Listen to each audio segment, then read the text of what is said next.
여야도 으르렁대고 있습니다. 윤호중 비대위원장은 당신 탓이다 라고 비판했습니다. 사전에 논의를 하는 과정에서 당선인 측에 대단한 무례함이 있었던 걸로 알고 있습니다. 당선인과 협의해서 인사를 하자, 대단히 무례한 요구가 있었고 마치 점령군 행세하는 이런 모습 때문에 결국은 불발이 된 것 아닌가.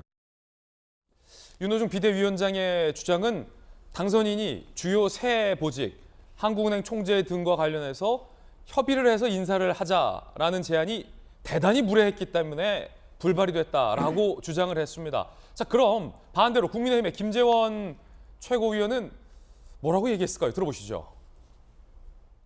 청와대에서 있는 분들은 워낙에 권력이 집중되어 있고 또 근무 환경이라든가 권력을 잡으면 천년만년 그냥 이 자리에 있을 것 같은 분위기가 돼요. 대통령 입장에서는 내가 임기가 아직 남아 있는데 저 무엄하다 이런 식으로만 접근을 할 가능성이 있죠. 그게 청와대 분위기예요. 내가 대통령인데 무엄하다라는 분위기 때문에 불발된 것이다. 김재원 최고는 이렇게 얘기했습니다. 자, 그럼 김영주 의원께 묻겠습니다. 네. 한국은행 총재, 선관위원, 감사위원 매우 중요한 자리인 거 국민들 다 아는데 이거 당선인이 같이 상의해서 인사하자라고 요구한 게 윤호중 비대위원장은 매우 대단히 무례한 행동이다라고 했는데 이게 대단히 무례한 행동입니까? 이제 방식의 문제죠. 그러니까 실질적으로 보면 대통령과 당선인의 만남은 그 자체로서 분위기를 통합적으로 가져가고 그 이후에 뭐 실무적으로 그런 새로운 인사에 대해서 얘기를 해야 되는데 지금 현재 문제는 이미 두 사람의 만남, 두 분의 만남에 아예 조건을 다는 것이 문제가 있다. 무례하게 느낄 수 있다는 거죠. 아까 우리 김병민 대변인이 역지사지를 했는데 똑같은 겁니다. 그러니까 이긴 분들이 나가는 분들에 대한 역지사지도 필요한 거거든요.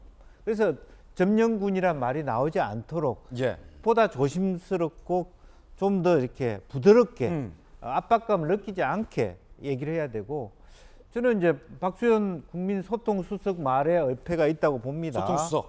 무슨 얘기냐 하면 대통령의 권한을 쓰지 않는 게 상식적이냐 이렇게 물어보는 건데 사실은 제가 바람직하다고 생각하는 건 뭐냐 하면 대통령의 권한을 갖고 있다라는 것을 국민의힘도 인정을 하고 그렇지만 대통령은 그 권한을 쓰지 않는 것이 바람직한 거예요. 아, 대통령이 그 권한을 행사하지 않는 게 오히려 바람직하다? 예, 미국의 민주주의의 가장 핵심이 그런 거죠. 모든 권한이 다 있다고. 매우 흥미로운 분석이에요. 모든 권한이 있다고. 예컨대 지금 법무부 장관과 검찰총장도 법적으로 보면 검찰총장의 지휘권이 있지만 뭡니까? 그 권한을 과하게 쓰지 않는 것에 두는 것이잖아요. 그럼 실제적으로 법제화하든지 예를 들면 새로운 당선인이 투표에 뽑히면 그 임기가 보장된 대통령이 그 기간 동안에는 새로운 인사를 하지 않는다든지 그것이 문화가 되도록 부드럽게 만들어 가야죠. 그렇지 않습니까? 권한과 권력은 행사하지 않을 때 오히려 힘이 발휘된다. 그렇습니다. 그러니까 어떤 때 그러니까 그게 법적으로 보면 당연히 5월 9일까지는 문재인 대통령의 시간이에요. 권한이 있어요. 그걸 권한이 없다고 얘기하면 안 돼요. 그럼에도 불구하고 새로운 당선이 됐으니까 그 권한을 좀 양보해 주십시오. 이런 부분이 우리에게 필요한 거고 국민이 바라는 모습인 거예요. 양쪽 모두 다. 그게 니한테 권한이 있냐 없냐라고 얘기하면 오만한 것이죠. 만남의 전제를 당신의 권한을 내한테 주세요. 내가 됐으니까. 이렇게 비치면 그 파국이 예상되는 부분이라는 거죠. 굉장히 역시 명언이 나왔습니다. 권력과 권한은 법에서 주어진 대로 다 쓰는 게 미덕이 아니다라는 명언, 고개가 좀 끄덕여집니다. 자, 그럼 이제 결정적으로 궁금한 게 있습니다. 청와대를 출입했던 이재민 기자.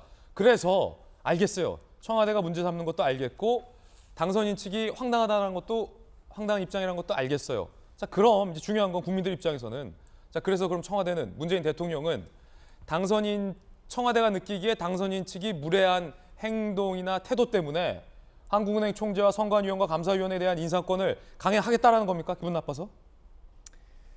글쎄 뭐 어떻게 할지 모르겠으나 뭐 대통령의 인사권이라는 것은 분명히 대통령 권한의 핵심이고 고유 권한인 건 틀림없습니다. 뭐 그걸 부정할 수는 없는 거지만 그렇기 때문에 조금 전에 뭐 김영주 전 의원도 말씀하셨지만 내 마음대로 무한대로 쓸 수 있는 절대 권한이냐? 절대 그렇지 않죠. 절대 권한은 절대 아닌 거죠. 만약 절대 권한이라면 굳이 뭐 인사청문회나 인준투표를 통해서 국회에 견제를 왜 받겠습니까? 절대 권한이라면 국민 여론 때문에 왜 대통령 스스로 인사를 철회하겠습니까? 민주주의 국가에서 지도자라는 건 권한을 절대적으로 행사하는 게 아니라 그 권한 행사에 있어서 늘 견제를 받고 그것이 제도적 견제든 아니면 여론이라는 어떤 비제도적이지만 그것이 관행적인 견제든 받는 게 너무나 정상적인 거죠. 그런 점에서 대통령의 권한이기 때문에 왈가왈부하지 말라는 건 굉장히 비민주적인 발언인 건 틀림없습니다. 예. 다만 조금 전에 얘기한 것처럼 그렇다 그러면 사실 당선인 측도 좀 더 뭐 예의란 표현이 어떤지 모르겠지만 상대가 불쾌하지 않도록 좀 더 신중하게 다가갔어야 되는데 그렇지 못한 측면도 분명히 존재했다. 그럼에도 불구하고 자, 통합 정신을 분명히 대통령도 당선인도 얘기했습니다. 통합 정신이라 함은 상대에게 양보를 요구하는 게 아닌 거죠. 내가 양보하는 게 통합 정신인 거죠. 그런 점에서 신구 권력 교체기에 과연 누가 그러면 양보를 해야 되느냐. 그건 명확합니다. 그건 이미 관례적으로 다 어떻게 보면 정리라는 권력들이 새로 맞는 권력을 향해서 그들의 부담을 덜어주고 그들이 요구하는 게 있으면 그들의 요구를 최대한 들어주는 게 그것이 미덕이고 배려고 통합인 거죠. 그런 점에서 저는 오히려 뭐 다소 윤석열 당선인 측에서 좀 무례한 반응들이 나온 것도 뭐 일부 있었고 하더라도 어쨌든 새로운 정부가 자신과 함께 일할 사람들을 함께 좀 협의하자 했을 때 과거 노무현 대통령도 경찰청장 임기가 있는 경찰청장 인사를 할 때 어청사 청장 인사를 했는데 사실상 이명박 당선인의 요구를 그대로 수용한 겁니다. 그러니까 그런 어떤 통합 정신을 발휘하는 게 마무리하는 권력의 예. 미덕이고 배려다 이런 생각 분명히 듭니다. 청와대가 인사권을 강행하지 않는 것이 맞다라는 이재명 기자의 견해입니다.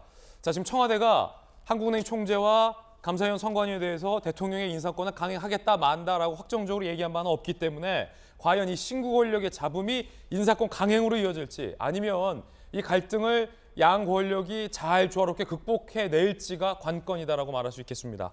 그런가 하면 임태희 특별고문은 이렇게 얘기했습니다. 문재인 대통령이 비서실장일 때는 협조 잘해줬다라고 말이죠. 당시에 지금 문재인 대통령께서 이제 그 청와대 비서실장을 하셨는데 네. 제가 연락을 드려서 예. 자 이제 앞으로 인수인계가 이루어질 텐데 인사에 관한 것도 아주 불가피한 경우도 좀 사전에 협의해서 하고 가급적이면 새로 인사하는 건 좀 자제했으면 좋겠다 하는 협의를 그때도 했거든요. 잘 협조가 됐습니다. 자, 당선인 측에서도 아예 뭐 불발무산으로 보는 것 같지는 않습니다. 청와대의 기류도 마찬가지고요.